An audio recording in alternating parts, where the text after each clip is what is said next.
सुभाष के वीडियो। डीजे बिटकल साउंड करौंदी।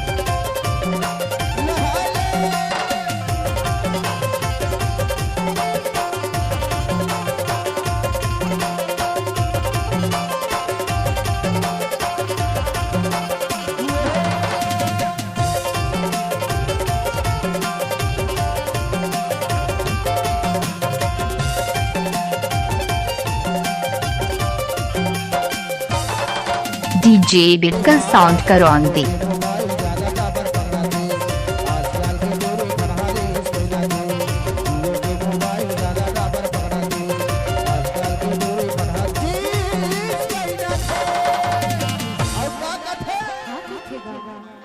कि पहले के टूरी मोबाइल न जाने और पहले के टूरी मोबाइल न जाने अब के टूरी ज्यादा रील बनावे अब के टूरी ज्यादा रील बनावे ये बता फोन नहीं गा मोबाइल मोबाइल के हाँ लेकिन बताओ अरे इसे टकरामा संग कैसे करा दे इसे टकरामा संग कैसे करा दे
बिटकल साउंड करौंदी आपका हार्दिक स्वागत करता है।